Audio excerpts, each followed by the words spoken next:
ಎಲ್ಲರಿಗೂ ಶುಭೋದಯ. ನಮಸ್ತೆ to all masters. Before commencing the session, our sincere pranams to our beloved Guruji, Brahmarshi Patriji. Our great pranams to our beloved Grandmaster, Matar Babaji. My dear masters, my dear friends, my dear gods. So today we are going to start the Brahma Muhurta Sankalpa Dhyana, Sankalpa meditation for next 21 days. Of course, every 21 days that will repeat. Okay. So today we'll be discussing, we'll be sharing with you in all the 5 languages. So have some patience.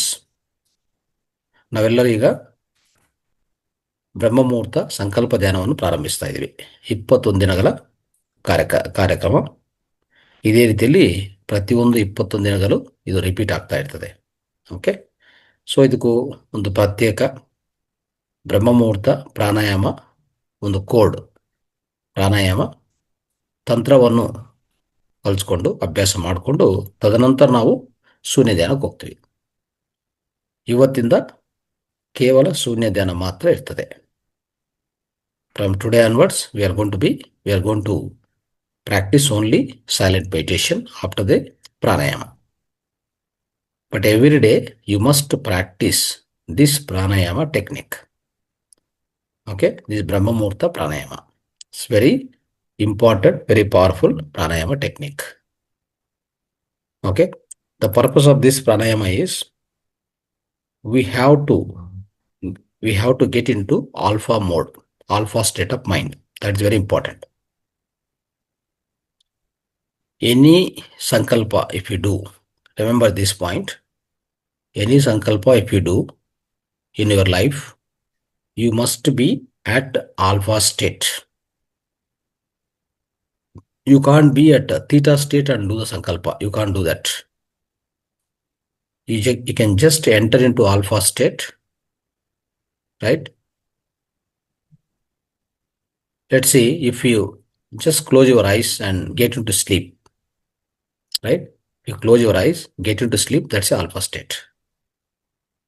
And also when you close your eyes, sit in the meditation posture and the thoughts are reduced, then you are into alpha state. Alpha state frequency, brain frequency operates from 9 to 13 hertz. We have to be at that frequency if you want to make any kind of sankalpa, any kind of so-called, you want to achieve anything, you want to take any decision. So that's the perfect state of mind. We must have that kind of brain waves. Okay, ಸ್ನೇಹಿತರೆ, ಈಗ ಅರ್ಥ ಆಯ್ತಲ್ಲ? So ನಾವೇನು ಮಾಡ್ಬೇಕಂದ್ರೆ, ಏನೇ ಸಂಕಲ್ಪ ಮಾಡ್ಬೇಕಂದ್ರೆ ಈ 21 ದಿನಗಳ ಕಾರ್ಯಕ್ರಮದಲ್ಲಿ ಆಗಲಿ ಮತ್ತೆ ನೆಕ್ಸ್ಟ್ 21 ದಿನಗಳಾಗಲಿ ಯಾವುದೇ ಒಂದು ಸಂಕಲ್ಪ ಮಾಡಬೇಕಂದ್ರೆ ನಮ್ಮ ಮೆದುಳಿನ ಫ್ರೀಕ್ವೆನ್ಸಿ 9 to 13 ಹೆಡ್ಜಸ್ ಅಂದರೆ ಆಲ್ಫಾ ಸ್ಟೇಟಲ್ಲಿ ಇರಬೇಕು. ಆಲ್ಫಾ ಸ್ಟೇಟಲ್ಲಿ ಇದ್ದರೆ ಮಾತ್ರ ನೀವೇನು ಸಂಕಲ್ಪ ಅಂದ್ಕೊಂಡ್ರೆ ಆ ಸಂಕಲ್ಪ ಅನ್ನೋದು ನಮ್ಮಿಂದ, ಅಂದರೆ ನಮ್ಮ ಶರೀರದಿಂದ, ಮಾನವ ವ್ಯವಸ್ಥೆಯಿಂದ ಅದು ವಿಶ್ವಕ್ಕೆ ತಲುಪಿಸ್ತದೆ. ವಿಶ್ವಕ್ಕೆ ತಲುಪಿಸ್ಬೇಕಂದ್ರೆ ಆ ಫ್ರೀಕ್ವೆನ್ಸಿ ಇರಬೇಕು. ಆಯ್ತಾ స్నేహితులారా? సో మీకు అందరికి కూడా ఈ యొక్క 21 రోజులు ఈ సంకల్ప ధ్యానాన్ని మనం ప్రారంభిస్తున్నాం బ్రహ్మముహూర్త సమయంలో. సో ఈ సమయంలో మనం చేసేటువంటి ధ్యానము మీకు అందరికి తెలుసు, చాలా ఫలవంతంగా ఉంటుంది, చాలా శక్తివంతంగా ఉంటుంది. అయితే ఈ రోజు నుంచి ఏం చేస్తున్నాం అంటే సంకల్ప ధ్యానాన్ని ప్రారంభిస్తున్నాం. ప్రతి ఒక్కరు కూడా మీకున్న సంకల్పాల్లో ఏదో ఒక సంకల్పాన్ని చేసుకోండి, సెలెక్ట్ చేసుకోండి. నేను చెప్పిన విధానంలో ఒక ప్రాణాయామ టెక్నిక్ చేసి ఆ ప్రాణాయామ టెక్నిక్ తర్వాత ఆ సంకల్పాన్ని ఎలా చేసుకోవాలి అదంతా ప్రాక్టీస్ చేస్తాం. ఆ తర్వాత సైలెంట్ మెడిటేషన్ అంటే శూన్య ధ్యానాన్ని చేసుకుంటాం. ఇది ప్రతిరోజు కూడా మీరు ప్రతిరోజు జాయిన్ అయిన తర్వాత ఇదే ప్రొసీజర్ను కంటిన్యూ చేయాలి. ఓకే. సో మళ్ళీ దాంట్లో తేడా ఉండకూడదు. సో मेरा मित्रों, हम आज से ये ब्रह्म मुहूर्त ध्यान, संकल्प ध्यान शुरू करता है. इसमें प्रतिदिन हम एक अद्भुत प्राणायाम, पावरफुल, शक्तिवंत ये प्राणायाम प्रैक्टिस करेंगे. उसके बाद ध्यान, साइलेंट ध्यान करेंगे. इसमें पहले हम क्या करता है, क्यों कोई ये प्राणायाम टेक्निक करता है ना, सो वो बहुत पावरफुल है. हम आपको सीखेंगे कैसा करने, कैसा करने के. सो वो प्रैक्टिस करने के बाद so straight away can go into silent meditation. So మిత్రులారా, సో ఈ ಪ್ರಾಣಾಯಾಮಾన్ని ఇప్పుడు ಪ್ರಾರಂಭಿದ್దాం. ಮಿತ್ರರೇ, ಈಗ ಈ ಪ್ರಾಣಾಯಾಮ ಪ್ರಕ್ರಿಯೆಯನ್ನು ನಾವು ಪ್ರಾರಂಭಿಸ್ತೀವಿ. ಅದಕ್ಕಿಂತ ಮುಂಚೆ ಒಂದು ಹೇಳಬೇಕಾಗಿರೋದು, ಈ ಬ್ರಹ್ಮ ಮುಹೂರ್ತ ಸಮಯದಲ್ಲಿ ಮಾಡುವಂಥ ಧ್ಯಾನ ಆಗಲಿ, ಈ ಸಂಕಲ್ಪ ಧ್ಯಾನ ತುಂಬ ಶಕ್ತಿವಂತವಾಗಿರುತ್ತೆ. ಏನೇನು ಕಾರಣಗಳಿರ್ತದೆ ಇದಕ್ಕೆ, ಯಾಕೆ ಮಾಡಬೇಕು ಈ ಸಮಯ? ಬ್ರಹ್ಮ ಮುಹೂರ್ತ ಅಂತಂದರೆ, ಬ್ರಹ್ಮ ಅಂದರೆ ಸೃಷ್ಟಿಕರ್ತ ಸಮಯ ಇದು. ಅರ್ಥ ಆಯ್ತಾ? ಈ ಸಮಯ 3 ಗಂಟೆಯಿಂದ 6 ಗಂಟೆವರೆಗೆ ಇರುತ್ತೆ. ಆದರೆ ನಾವೇನು ಮಾಡಿದ್ವಿ ಅಂದರೆ, ಎಲ್ಲರಿಗೂ ಅನುಕೂಲ ಆಗಲಿ ಅಂತ ಹೇಳ್ಬಿಟ್ಟು ಈ ಸಮಯವನ್ನು 4ರಿಂದ 5ಕ್ಕೂ ಈ 1 ಗಂಟೆ ಸಮಯ ನಾವು ಇದಕ್ಕೂ ಆಯ್ಕೆ ಮಾಡಿಕೊಂಡಿದ್ವಿ. ಇಲ್ಲಿ ಪ್ರತ್ಯೇಕವಾಗಿ ಸ್ವಲ್ಪ ಪ್ರಕ್ರಿಯೆಗಳು ನಡೀತದೆ ಈ ಸಮಯದಲ್ಲಿ, ನಮ್ಮ ಇಡೀ ವಿಶ್ವದಲ್ಲಿ.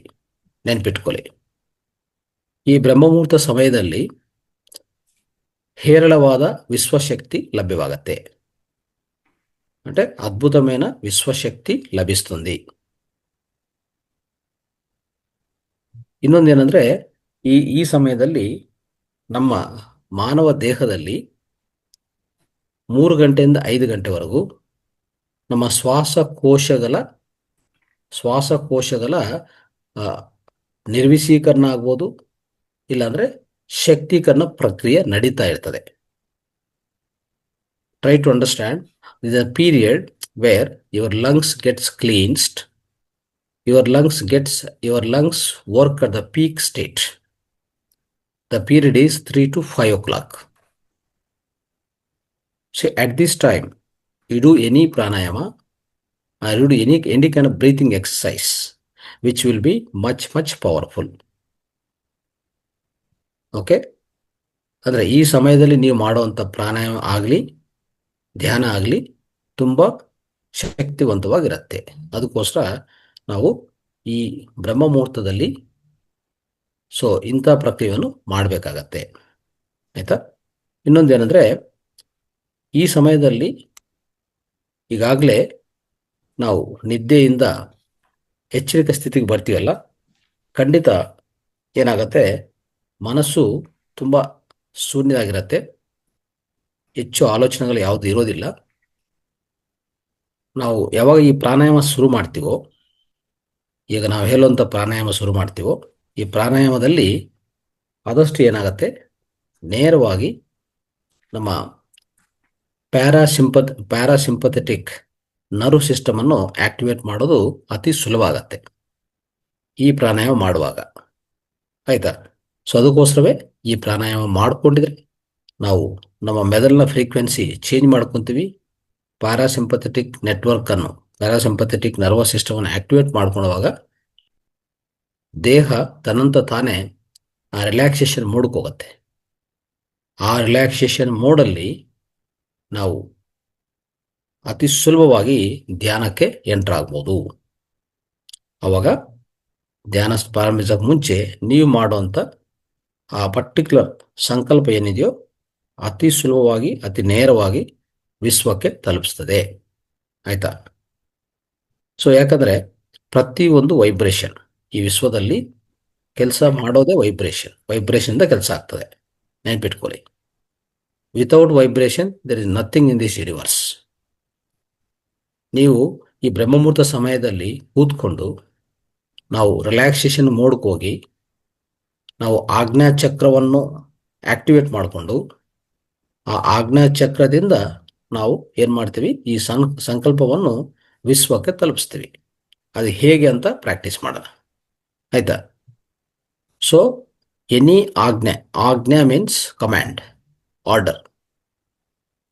From where you have to generate your sankalpa, that means your order, your command, you must generate from Agnya Chakra.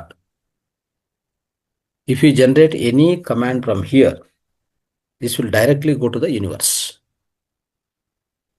Remember one thing, in our human body, at the Agnya Chakra, there is something called pineal gland.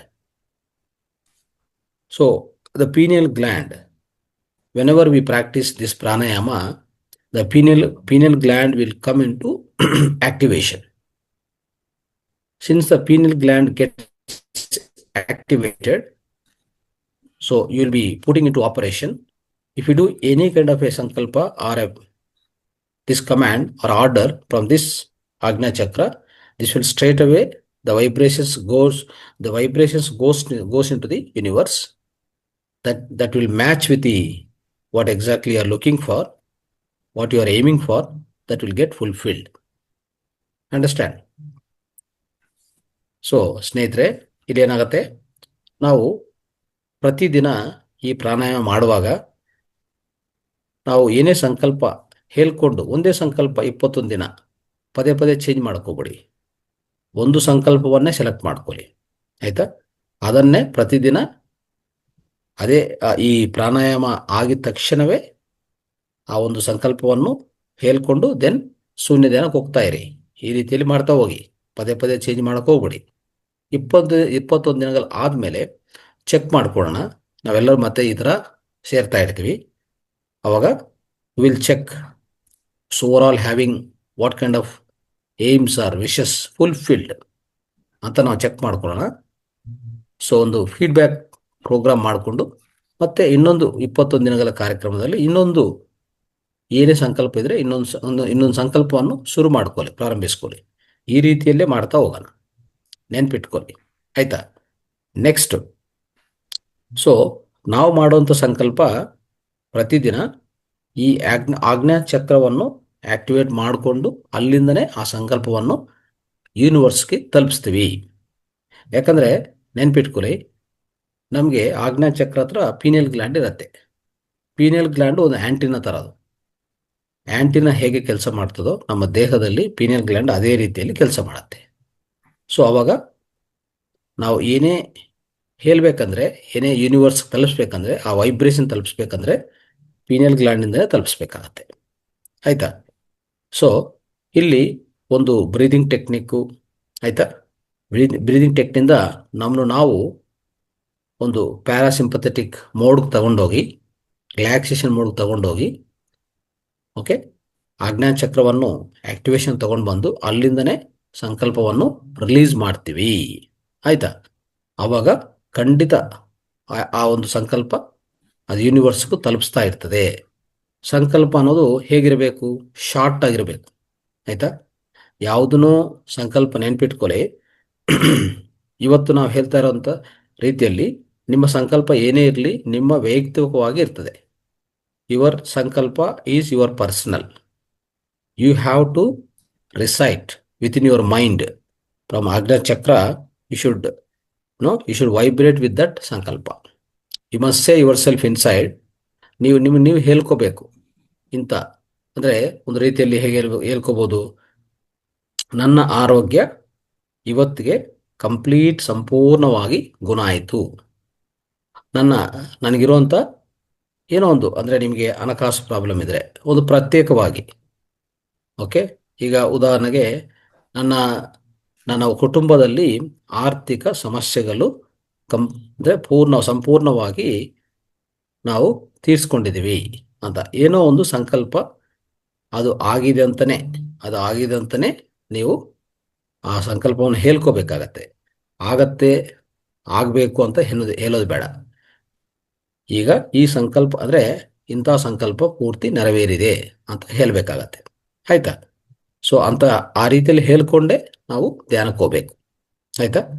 So ಇನ್ನೊಂದೇನೆಂದರೆ ಆ particular ಸಂಕಲ್ಪ ನೀವು ಪೇಪರಲ್ಲಿ ಬರ್ಕೊಳ್ಳಿ ಚೆನ್ನಾಗಿ, ಆಯಿತಾ? ಈ ಕಾರ್ಯಕ್ರಮ ಆದಮೇಲೆ, ಧ್ಯಾನ ಆದಮೇಲೆ ಮತ್ತೆ ಬೇಕಂದ್ರೆ ಒಂದು 10 ಸಾರಿ 20 ಸಾರಿ ಪ್ರಾಕ್ಟೀಸ್ ಮಾಡ್ಕೋಬೋದು, ಪೇಪರಲ್ಲಿ ಬರ್ಕೋಬೋದು.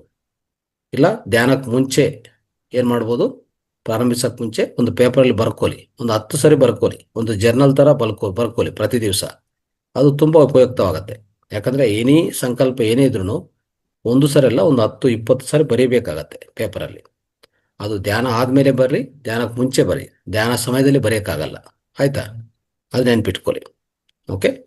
ಸೊ ಈಗ ನಾವು first yes Tamil you shortly explain. Will start the practice. Yes வணக்கம் மாஸ்டர்ஸ். நாம் இன்று 21 நாட்கள் சக்தி வாய்ந்த பிரம்மமுகூர்த்த சங்கல்ப தியானம் ஆரம்பிக்க போகிறோம். இதை நாம் தொடர்ச்சியாக செய்வோம். நீங்கள் கொஞ்சம் பொறுமையாக இருக்க வேண்டும். இதில் நாம் மௌன தியானம் தான் செய்ய போகிறோம். அந்த பிராணாயாமா முடித்த பிறகு, அதாவது நாம் இந்த பிரம்மமுகூர்த்த பிராணாயாமா டெக்னிக்கு, அந்த டெக்னிக்கை நாம் ஃபாலோ செய்ய வேண்டும். அதாவது இது இதுக்கு காரணம் என்னவென்றால், நாம் ஆல்பா ஸ்டேட்டுக்கு மனநிலைக்கு செல்ல வேண்டும். எந்த ஒரு சங்கல்பமும் நாம் எடுத்துக்கொள்ள வேண்டும் என்றால் அது ஆல்பா ஸ்டேட் மனநிலையில் எடுத்துக்கொள்ள வேண்டும். நாம் நம் கண்களை மூடிக்கொண்டு தூங்க ஆரம்பித்தால் ஆல்பா ஸ்டேட்டுக்கு செல்வோம். அதுபோல் நாம் அந்த உட்கார்ந்த நிலையிலும் கண்களை மூடிக்கொண்டு ஆல்பா ஸ்டேட்டுக்கு செய்தால் அதில் நம்மளுடைய அந்த ஃப்ரீக்வன்சி என்ற வைப்ரேஷன்ஸ் 9 to 30 ஹெர்ட்ஸுக்கு போகும் அந்த அதிர்வுகள். அதனால் நாம் இந்த சங்கல்பத்தை எடுத்துக்கொள்வதற்கு அந்த அதிர்வு நிலைக்கு நாம் அச்சீவ் செய்ய வேண்டும். 9 to 30 ஹெர்ட்ஸ், 9 to 30 ஹெர்ட்ஸ். இந்த ஒரு சக்தி வாய்ந்த மனநிலை தான் சரியான மனநிலை நாம் சங்கல்பம் எடுத்துக்கொள்வதற்கு. அதனால் தான் பிரம்ம முகூர்த்த நேரத்தில் இந்த சங்கல்பத்தை எடுத்துக்கொள்ள வேண்டும். பிரம்ம முகூர்த்தம் என்றால் பிரம்மம் பிளஸ் முகூர்த்தம். இது 3 மணியிலிருந்து 6 மணி வரை நடக்கும். நாம் நினைப்பது நடக்கும். அதனால் நாம் இந்த 4 to 5 வரைக்கும், 5 மணி வரைக்கும் நாம் இந்த சங்கல்பத்தை எடுத்துக்கொள்ள வேண்டும். இந்த சமயத்தில் இந்த சங்கல்பத்தை எடுத்துக்கொள்வதால் நமக்கு நுரையீரல்கள், அதாவது லங்ஸ் சிறப்பாக செயல்படும். நாம் நம்மளுடைய சூஷ்ம நாடி என சொல்லப்படும் பாராசிம்பத்தட்டிக் நர்வ்ஸை செயல்படுத்த முடியும். நாம் ஒரு தியான நிலைக்கு சென்று இதை செயல்படுத்த முடியும். நம்ம புருவ மத்தியில் ஆக்னா சக்கரம் உள்ளது. அதிலிருந்து தான் நமக்கு ஆணைகள் பிறப்பிக்கப்படும். நமக்குள் நினைத்து கொண்டால் அந்த ஆணைகள் டைரக்டாக யூனிவர்ஸுக்கு, இந்த பிரபஞ்சத்துக்கு சென்றடையும். ஸோ அதை நாம் செயல்படுத்த வேண்டும். அந்த ஆஜ்னா சக்கரத்தில் நம்ம கருத்துக்களை கொண்டு நாம் நம்மளுடைய அங்கு ஒரு பீனல் கிளாண்டு, ஒரு சுரப்பி உள்ளது. அது கூம்பு சுரப்பி என்று சொல்லலாம். அதுதான் 3வது கண்ணை செயல்படுத்தி வருகிறது. அந்த பீனல் கிளாண்டுக்கு நாம் நினைவில் கொண்டால் அது இந்த பிரபஞ்சத்துடன் கனெக்ட் ஆகும். ஆதலால் நாம் இந்த பீனல் கிளாண்டு மூலமாக நம்ம இந்த பிரபஞ்சத்துக்கு கனெக்ட் ஆகி நாம் நினைப்பது நடவேறும். இதையெல்லாம் நம்மளுடைய சங்கல்பம் நம்மளுடைய சொந்தமானது, அது உங்களுடையது. அதை நீங்கள் மனதுக்குள் நினைத்துக் கொள்ள வேண்டும். நமக்கு நல்ல உடல்நலை வேண்டும், நல்ல ஒரு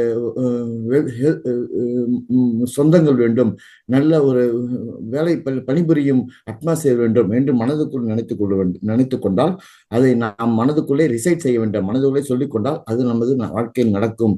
அதை நாம் ரிசல்ட்டை செக் பண்ணலாம். நல்ல உடல்நல வேண்டும் என்று நாம் வேண்டிக் கொண்டாலும், நல்ல ஒரு சம்பாத்தியம் வேண்டும் என்று வேண்டிக் கொண்டாலும் அது நடக்கும். Sir, Right. So, okay, friends, now, so everybody write down in a piece of paper, what is your sankalpa exactly. Okay. How to write the sankalpa? I am healthy and wealthy. I am okay. I am perfectly okay in my health and wealth. Otherwise, my relationships with my family and friends is perfectly all right. Thanks to universe, thanks to universe, thanks to universe. ಆಯ್ತಾ? ಈ ರೀತಿಯಲ್ಲಿ ಕನ್ನಡದಲ್ಲಿ ಹೇಳ್ತೀನಿ. ನನ್ನ ಆರೋಗ್ಯ, ನನ್ನ ಸಂಪದೆ ತುಂಬ ಪ್ರಬಲವಾಗಿದೆ, ತುಂಬ ಶಕ್ತಿವಂತವಾಗಿದೆ. ಇಲ್ಲಾಂದರೆ ನನ್ನ ಸಂಬಂಧಗಳು ನನ್ನ ಕುಟುಂಬ ಜೊತೆಗೆ, ನಮ್ಮ ಸ್ನೇಹಿತರ ಜೊತೆಗೆ ಅದ್ಭುತವಾದ ರೀತಿಯಲ್ಲಿ ಇದೆ. ಈ ವಿಶ್ವಕ್ಕೆ ಕೃತಜ್ಞತೆಗಳು ಕೃತಜ್ಞತೆಗಳು ಕೃತಜ್ಞತೆಗಳು ಅಂತ ಆ ರೀತಿಯಲ್ಲೇ ಬರ್ಕೋಬೇಕು. ಅದು ನಿಮ್ಮ ಪೇಪರಲ್ಲಿ ಬರ್ಕೊಳ್ಳಿ. ನಿಮ್ಗೆ ಏನು ಬೇಕೋ ಅದು. ನಿಮ್ಮ ಮನೆಯಲ್ಲಿ ಪರ್ಟಿಕ್ಯುಲರ್ ಆಗಿ ನಿಮ್ಮ ಏನೇ ತೊಂದರೆ ಇದ್ರು ಅದು ಆಗಿದೆ ಅಂತಾನೆ ಬರ್ಕೊಂಡು ಕೆಳಗಡೆ ಲಾಸ್ಟಲ್ಲಿ ಸಂಕಲ್ಪ ಹೇಳುವಾಗ ಹಿಂಗೆ ಹೇಳ್ಬೇಕು. ಅರ್ಥ ಆಯ್ತಾ? ನೀವು ಈ ಪ್ರಾಣಾಯಾಮ ಟೆಕ್ನಿಕ್ ಆದಮೇಲೆ ಆಯ್ತಾ, ನಾವು ಹೇಳ್ತಾ ಹೋಗ್ತೀವಿ ಹೇಗೆ ಹೇಳೋದು ಅಂತ. ಆ ಹೇಳಿ ಅಂತ ಮೇಲೆ ಆ ಸಂಕಲ್ಪ ಹೇಳುವಾಗ ಈ ರೀತಿಲಿ ಇರಬೇಕು. ಸಂಕಲ್ಪ ಒಂದೇ ಒಂದು ಲೈನಲ್ಲಿ ಹೇಳ್ಕೊಂಡು ಲಾಸ್ಟಲ್ಲಿ ಈ ವಿಶ್ವಕ್ಕೆ ಕೃತಜ್ಞತೆಗಳು ಕೃತಜ್ಞತೆಗಳು ಕೃತಜ್ಞತೆಗಳು. So we have to express our sincere thanks to the universe. ಇದು ನೆನ್ಪಿಟ್ಕೊಳ್ಳಿ, ಆಯ್ತಾ? ಈಗ ಬ್ರಹ್ಮಮುಹೂರ್ತ ಪ್ರಾಣಾಯಾಮದಿಂದ ಶುರು ಮಾಡೋಣ. ನೋಡಿ, ಇಲ್ಲಿ ಹಾಕಿನಿ ಮುದ್ರಾ. ಹಾಕಿನಿ ಮುದ್ರಾ ಅಂದರೆ ಹೇಗೆ ಮಾಡೋದು ನೋಡ್ಕೊಳ್ಳಿ. ಹೀಗೆ ಎಲ್ಲ ಬೆರಳು ಕಾಣಿಸ್ತಾ ಇದೆಯಾ? Is it visible like this? Yes, sir. Keep in the everybody Yes, sir. come to the Hakini Mudra like this. Then keep it in your lap. ನಿಮ್ಮ ಮಡ್ಲಲ್ಲಿ ಇಟ್ಕೊಳ್ಳಿ. Keep it down. ಪ್ರತಿ ಒಕ್ಕರು ಕೂಡ ఇలా పెట్టుకోండి. ఆకిని ముద్రలో పెట్టుకొని ఇలా పెట్టుకోవాలి. మీ యొక్క ఒళ్ళో పెట్టుకోవాలి. Okay, ఆకిని Mudra. Straight ఆಗಿ కూತ್ಕೊಳ್ಳಿ. Sit straight. So your back must be straight. ನಿಮ್ಮ ಬೆನ್ನು ಮೂಲೆ ನಿಟಾರಾಗಲಿ. ಯಾವುದೇ ಬೆಂಡ್ ಮಾಡ್ಕೋಬೇಡಿ, ಆಯ್ತಾ? ಈಗ ಒಂದು ಇಲ್ಲಿ ಇಲ್ಲಿ ನಾವು ಒಂದು ಪ್ರಾಣಾಯಾಮ ಟೆಕ್ನಿಕ್ ಅಂದ್ರೆ ಒಂದು ಬ್ರೀತಿಂಗ್ ಎಕ್ಸಸೈಸ್. ಇದೇನಂತ ಕರಿತೀವಿ? ಆಳವಾದ ಶ್ವಾಸ ಪ್ರಕ್ರಿಯೆ, ಡೀಪ್ ಬ್ರೀತಿಂಗ್ ಎಕ್ಸಸೈಸ್. ಅದು ಯಾವ ರೀತಿಯಲ್ಲಿ ಮಾಡಬೇಕು? ಈಗ ಇಟ್ಕೊಂಡು 4 ಕೌಂಟ್ ಬ್ರೀತಿಂಗ್ ತಗೊಂಡೋದು, 4 ಕೌಂಟು ಬ್ರೀತಿಂಗನ್ನು ನಿಲ್ಲಿಸೋದು, 8 ಕೌಂಟು ಬ್ರೀತಿಂಗು ಆಚೆ ಕಡೆ ಬಿಡೋದು. You have to take the breathing 4 counts, 4 seconds. 4 seconds you have to hold. 8 seconds you have to leave the breath. Long breath. Okay? 4, 4, 8. So this has to be repeated every day in the morning when you start this meditation, this Brahma Muhurta Sankalpa Dhyana. First 10 minutes you must do this pranayama technique. Last 2 minutes sankalpa has to be released. Then go to the silent meditation. So that's how you need to practice. ಅಂದರೆ ಮೊದಲನೇ ಪ್ರತಿ ದಿವಸ ನಾಳೆಯಿಂದನೂ ಒಂದು 10 ನಿಮಿಷದಲ್ಲಿ ಈ ಕ್ರಿಯೆಯನ್ನು ಮುಗಿಸ್ಕೋಬೇಕು. First ಈ ಪ್ರಾಣಾಯಾಮ ಪ್ರಕ್ರಿಯೆಯನ್ನು ಮಾಡಿಕೊಂಡು ಲಾಸ್ಟ್ 2-3 ಮಿನಿಟ್ಸಲ್ಲಿ ಸಂಕಲ್ಪ ಹೇಳ್ಕೊಂಡು ಅದಾದಮೇಲೆ ನೇರವಾಗಿ ಶೂನ್ಯ ಧ್ಯಾನಕ್ಕೆ ಹೋಗಿ. ಈಗ ನೋಡ್ಕೊಳ್ಳಿ, ಹೀಗೆ ಕೂತ್ಕೊಂಡಿದ್ವಲ್ಲ, ಈ ಪ್ರಾಣಾಯಾಮ ಶುರು ಮಾಡೋಕ್ಕೆ ಮುಂಚೆ ಓಕೆ ನಾವು ಇನ್ನೊಂದು ಮುದ್ರಗಳೊಂದು ಹಾಕ್ಕೊಳ್ಳೋಣ. ಮುದ್ರಗಳೇನೆಂದರೆ ಆಜ್ಞಾ ಚಕ್ರವನ್ನು ಆಕ್ಟಿವೇಟ್ ಮಾಡೋಕ್ಕೆ ಏನೇನು ಮುದ್ರಗಳು ನಿಮಗೆ ಸಾಧ್ಯವಾದರೆ 2 ಶಾಂಭವಿ ಮುದ್ರಾ, ಕಚೇರಿ ಮುದ್ರಾ ನೋಡ್ಕೊಳ್ಳಿ. ಈ ರೀತಿಯಲ್ಲಿ ನಮ್ಮ ಈ ಆಜ್ಞಾ ಚಕ್ರವನ್ನು ನೋಡಬೇಕು ಮೇಲೆ. ಓಕೆ, ಈ ರೀತಿಯಲ್ಲಿ ಮೇಲೆ ಮೇಲೆ ನೋಡಬೇಕು. ಈ ರೀತಿಯಲ್ಲಿ ಜೊತೆಗೆ ಅದನ್ನು ಜೊತೆಗೆ ಅನುಕೂಲ ಇದ್ರೆ ಕಚೇರಿ ಮುದ್ರಾ ನೋಡಿ. Your tongue has to be turn back side. It has to be turn back side.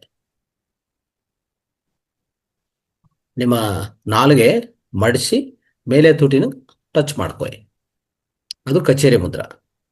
Okay, ಕಚೇರಿ ಮುದ್ರಾ ಮತ್ತೆ ಸಾಂಬವಿ ಮುದ್ರಾ,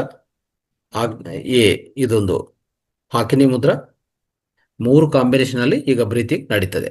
ಎಲ್ಲರೂ ಪ್ರಾಕ್ಟೀಸ್ ಮಾಡಿ. Everybody practice along with me.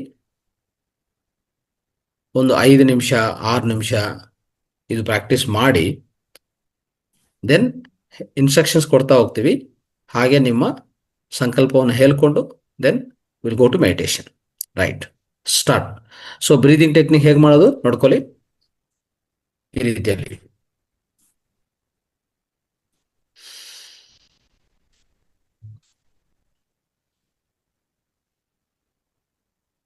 ಎರಡು ಸಾಧ್ಯವಲ್ಲ ಅಂದ್ರೆ ಒಂದು ಸಾಂಬವಿ ಮಾಡ್ಕೊಳ್ಳಿ, ಇಲ್ಲ ಕಚೇರಿ ಮಾಡ್ಕೊಳ್ಳಿ. ಎರಡು ಸಾಧ್ಯವಿದ್ರೆ ಎರಡು ಸಾಧ್ಯ, ಯಾರಿಗೆ ಸಾಧ್ಯವಾಗುತ್ತೋ ಅವ್ರು ಮಾಡ್ಕೊಳ್ಳಿ. Okay, if it is okay for you, Shambhavi mudra, Khechari mudra, Hakini mudra and breathing. Breathing is 4 count, 4 count hold, 8 count leave. Okay, ಆ ರೀತಿಯಲ್ಲಿ ಸ್ಟಾರ್ಟ್ ಮಾಡಿ. ಒಂದು 5 ನಿಮಿಷ ಮಾಡ್ತಾ ಹೋಗಿ. ನಾನು ಹೇಳ್ತಾ ಇರ್ತೀನಿ ಇನ್ಸ್ಟ್ರಕ್ಷನ್ಸ್ ಅದ್ರ ಪ್ರಕಾರ. ಯಾವಾಗ ಸಂಕಲ್ಪ ಹೇಳ್ತೀವೋ ಅವಾಗ ಸಂಕಲ್ಪವನ್ನು ಪ್ರಾರಂಭಿಸೋಣ. Okay, done, start.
ಯಾರು ಸಂಭಾವಿ ಮುದ್ರ ಕಷ್ಟ ಇದ್ರೆ ಕಚೇರಿಯಲ್ಲೇ ಮಾಡಿ. ಎರಡು ಸಾಧ್ಯವಾದರೆ ಎಷ್ಟು, ಎರಡು ಕಚೇರಿ ಮತ್ತೆ ಸಂಭಾವಿ ಮುದ್ರ ಪ್ರಾಣಾಯಾಮ ಮೂರು ಒಟ್ಟೊಟ್ಟಿಗೆ ಮಾಡಬೇಕು. If it is difficult for you, either Shambhavi or Khechari mudra, Agni mudra and breathing, only breathing. If it is difficult, you once close the eyes and again start. Okay, no problem.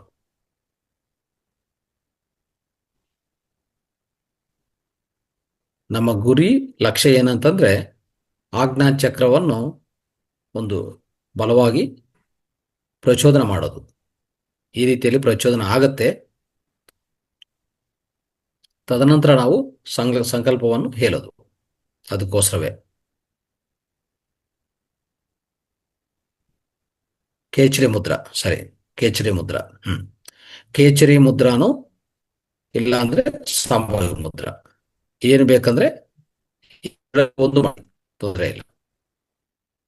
ಇಲ್ಲ ಎರಡು ಮಾಡಿದ್ರೆ ಎರಡು, ಸಾಧ್ಯವಾದ್ರೆ ಎರಡು ಮಾಡಿ, ಕೇಚರಿ ಮುದ್ರಾ ಮತ್ತು ಸಂಭಾವಿ ಮುದ್ರಾ.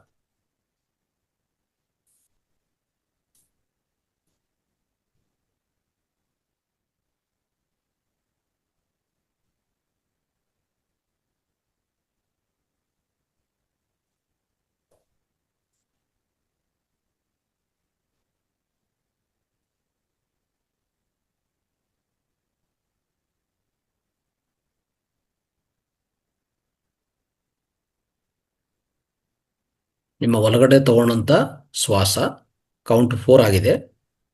ಮತ್ತೆ ನಿಲ್ಲಿಸೋದು 4, ಬಿಡೋದು 8.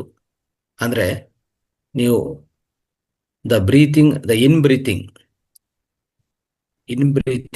that is inhalation must be always lesser than the exhalation. Your exhalation must be longer than the inhalation. Keep practicing.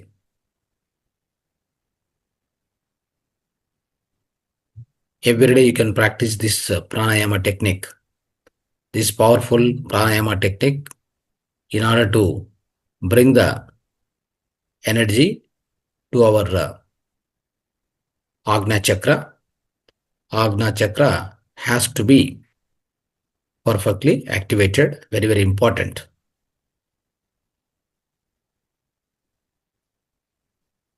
Any command, any sankalpa has to be made from the Agna Chakra. That is why these mudras along with the pranayama. Do it as much as possible, you try. Okay, it's very important.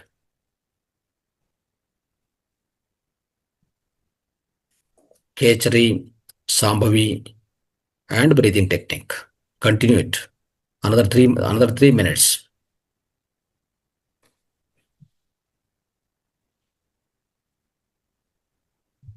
If you are not able to do continuously also, try it.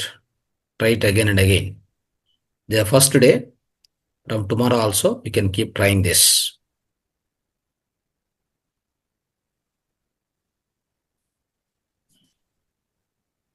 ನಿಮಗೆ ಆಜ್ಞಾ ಚಕ್ರದಲ್ಲಿ ಒಂಥರ ಕದಲಿಕೆಗಳು, ಪ್ರಕಂಪನಗಳು ಶುರು ಆಗತ್ತೆ. ಅಲ್ಲಿ energy flow start ಆಗತ್ತೆ. ಯಾಕಂದ್ರೆ ಸಾಂಭವಿ ಮುದ್ರಾ, ಕೇಚರಿ ಮುದ್ರೆಯಿಂದ ಇದು ತುಂಬಾ ಅದ್ಭುತವಾದ ರೀತಿಯಲ್ಲಿ ಪ್ರಕ್ರಿಯೆ ಆಗ್ತಾ ಇರ್ತದೆ.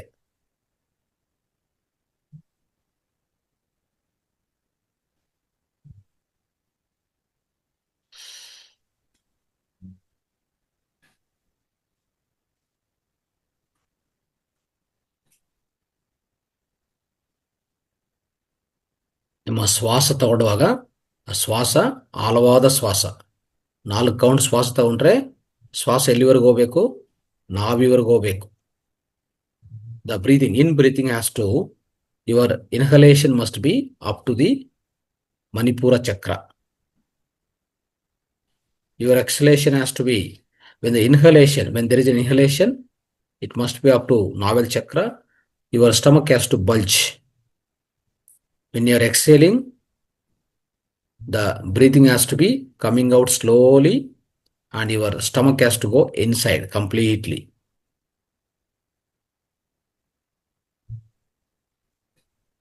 You have sensation at the stomach.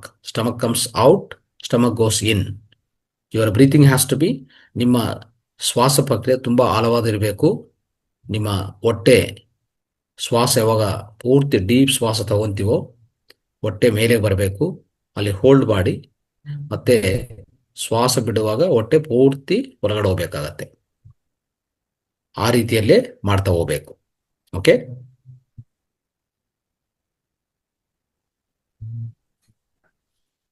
S, another 2 minutes.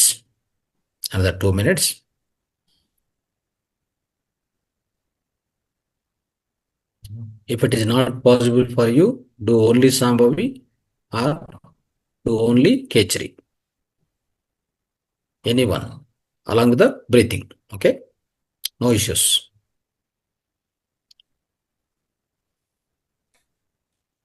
If you put only Kechari like this, then close your eyes. Close your eyes to the breathing. You want to do both, then Sambhavi, Kechari, then breathing.